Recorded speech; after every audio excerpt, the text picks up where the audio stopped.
Oh, yeah. I wanted to have a look at this because I think we've looked at this before, and it is really interesting. So, Wrestling Observer Newsletter have got an award that they give out to the most disgusting promotional tactic award. So, what did a company do to kind of generate buzz and interest or money, right? That was disgusting. They shouldn't have done it, right? Such an interesting award, and it's been handed out since 1981. So we can, just for a few minutes, have a little walk down all of the winners and, you know, what it was all about. So in 1981, right, in the LaBelle promotions, there was a monster character. So the promotion was on its last legs and had one last ditch attempt.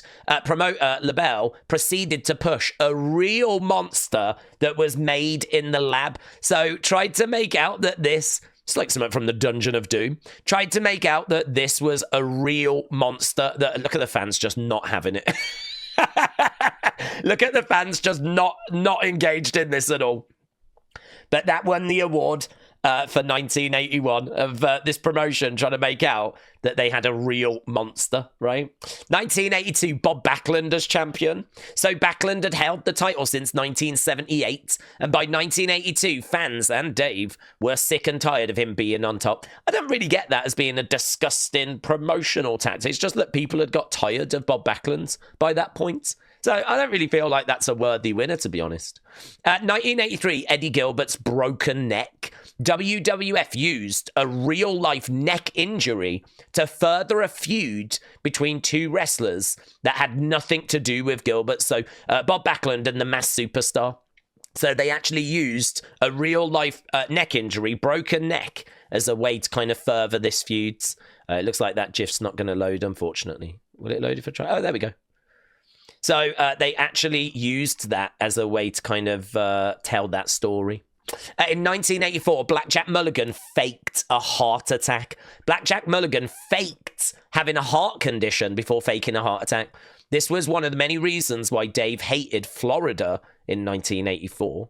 1985, the usage of Mike Von Erich's near death. So Mike had contracted toxic shock syndrome, a potentially fatal illness that's caused by a bacterial toxin. The promotion rushed him back after suffering brain damage. We got a clip there, which we're not gonna spend too long watching these, but just to give you an idea of kind of previous winners of this award, right?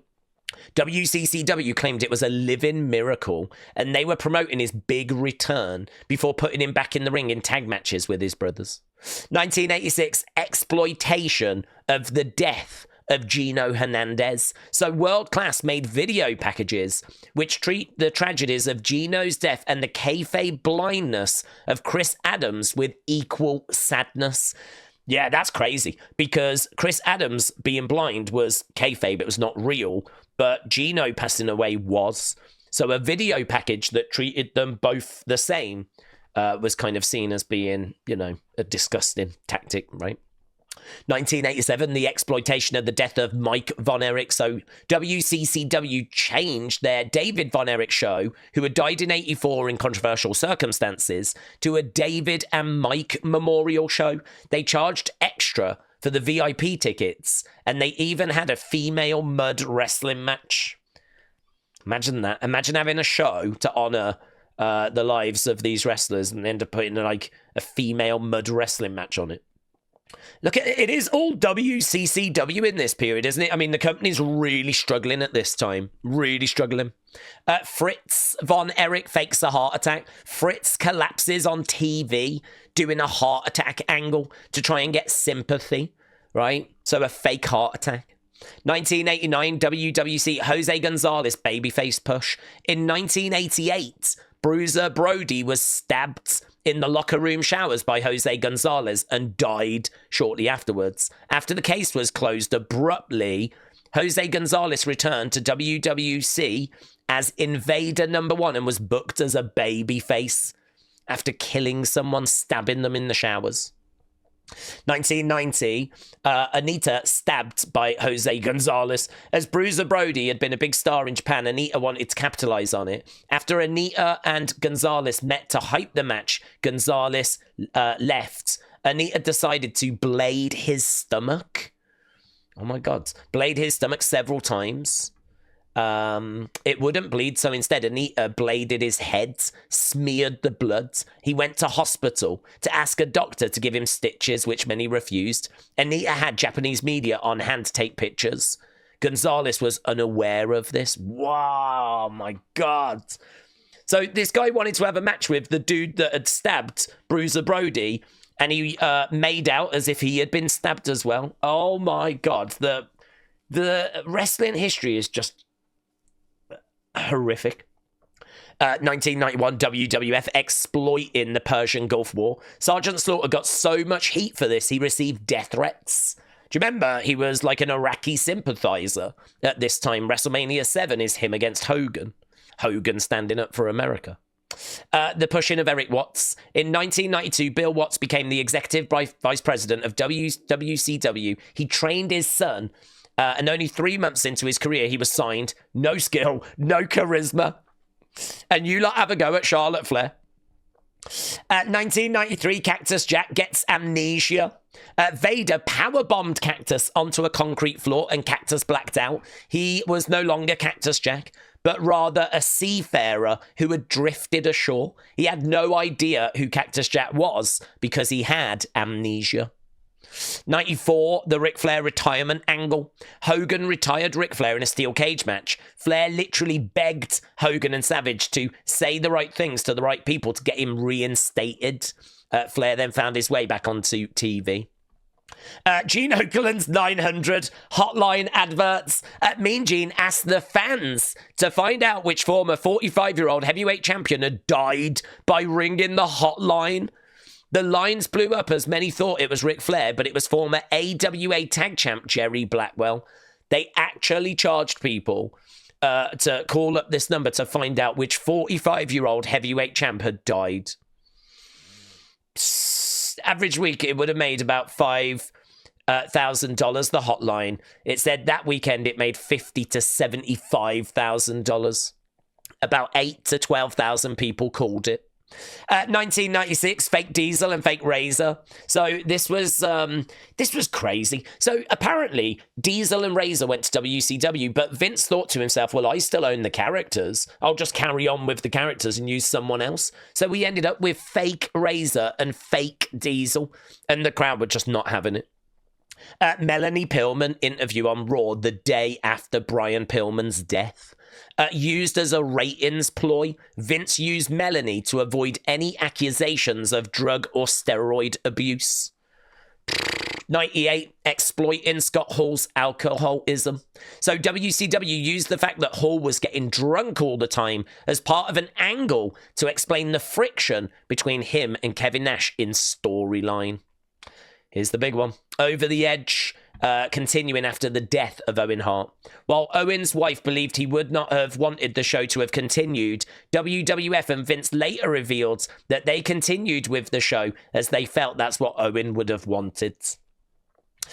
2000, David Arquette wins the WCW championship. So having Arquette win such a prestigious World Heavyweight Championship was a slap in the face to the history of the title. This was a celebrity movie star winning one of the top titles in wrestling. 2001, Stephanie McMahon comparing her father's indictment to the September 11th attacks. So her father was indicted for allegedly giving steroids to wrestlers, and Stephanie compared that to September 11th. 2022, Triple H accusing Kane of murder and necrophilia, so the whole Katie Vick storyline. 2003, McMahon's all over the product. So SmackDown was Steph was SmackDown GM. Bischoff was making out with Linda. Vince was on multiple pay-per-views. Shane was feuding with Kane. So basically all the McMahons being all over the show. 2004, Kane impregnating Lita. After being forced to marry Kane, Lita is also forced to bear his child. 2005, WWF not editing out a terrorist angle. Mohammed Hassan attacking The Undertaker on the day of the London bombings. 2006, WWE's exploitation of the death of Eddie Guerrero. 2007, TNA signing Adam Pac-Man Jones and having him make it rain on television when his doing so in a strip club led to the paralysis of a wrestler. I actually don't know that one. I'd have to look into that one a bit more. I don't know what that one is. I don't know that incident. 2008, teasing a Jeff Hardy drug overdose to garner late interest in a pay-per-view show. So that was for Survivor Series 2008. So Jeff Hardy found unconscious was on the website. Jeff Hardy released from hospital. So kind of using that as a way to kind of build interest in Survivor Series. 2009, the whole Mickey James, Piggy James angle, making fun of her weight. That was disgusting. Stand Up for WWE campaign launched in coincidence with Linda McMahon's US Senate run. 2011, promoting an anti-bullying campaign despite blatant mistreatment of Jim Ross. 2012, CM Punk and Paul Heyman exploiting Jerry Lawler's real-life heart attack and playing the footage of him being near death. 2013, exploiting the death of Paul Bearer. I don't mind that one, to be honest, because Undertaker has always said, no one knows Paul Bearer better than I do. He would have loved this. And I'm sure they checked it with his family as well, who obviously knew him better. But within the wrestling world, you know, he was like, he would have loved this. He would have loved being a part of this story, or a story, one final time. 2014, insulting fans who purchase pay-per-views. So $9.99 a month and you get the pay-per-views. I don't really understand how that's an issue, to be honest. WWE using Reid Flair's death as an angle. You're wrong, sweetheart. Who's your little baby brother? He didn't have much fight in him, did he? Oh. Right, moving on, we've got 2016. So Kimbo versus Dad 5000. This is regarded as one of the worst MMA fights of all time. So gassed. Actually, I think I even heard that Dada might have even suffered like a heart attack during this fight, which might explain as to why it was so awful. I mean, he couldn't even lift his arms. He was kind of blocking shots with his head at one point. It was just terrible. Really, really rubbish fight. 2017, WWE promoting Jimmy Snuka as a hero in death, not long after his trial over the death of Nancy. That was his partner. I mean, there's always been this suspicion around Jimmy that he was involved in the passing of Nancy. I actually don't know where we are with that. I know the whole thing is very uncomfortable, and you don't hear Superfly Jimmy Snuka being mentioned by WWE anymore. And so, yeah, 2017, kind of making out that he's a hero when there's some serious questions out there. 2018 and 2019, WWE's relationship with Saudi Arabia, a relationship that definitely only exists because of the money involved. I know there's a lot of people that are from Saudi Arabia that watch our channel and are in our community. It's not really about the fans. I think the fans are always in good spirits, in fine voice, but yeah, I mean, clearly WWE are only going there because of the vast amounts that are involved. 2020, WWE firing people during a global pandemic in a year in which they were setting record profits. 2021, WWE firing people during a global pandemic in a year where they were setting record profits. 2022, Vince McMahon appearing on television for a crowd pop after sexual misconduct allegations came out. 2023, WWE enabling Vince McMahon and bringing him back into power, TKO keeping him after everything that obviously had been alleged. And then 2024, so this is the most recent one, 2024, and again, it just goes back to WWE TKO's continued relationship with Saudi Arabia. So an awful lot of WCCW in the early days there. And then very quickly we move on to WWE. Quite a bit, of course, involving Vince in recent years. That Saudi deal has been very controversial, but a really, really interesting thread. I'm sure you'll agree. Lots of interesting bits in there. I hope you found this interesting as well. Let me know what you think was the most disgusting promotional tactic. Some of them, for me, don't quite fit the subject, like Bob Backlund being kept as champion. Like, you know, is that a disgusting thing? The whole Kimbo Slice Dada fight, you know, it was awful. And obviously we later found out that there had been health issues during the fight, but I don't think anyone knew that during the fights. So some of them fit, some of them don't quite fit for me, but which one do you think was the most disgusting? There we go. Thanks a lot for watching. Appreciate the support, and I'll see you again next time. Bye for now.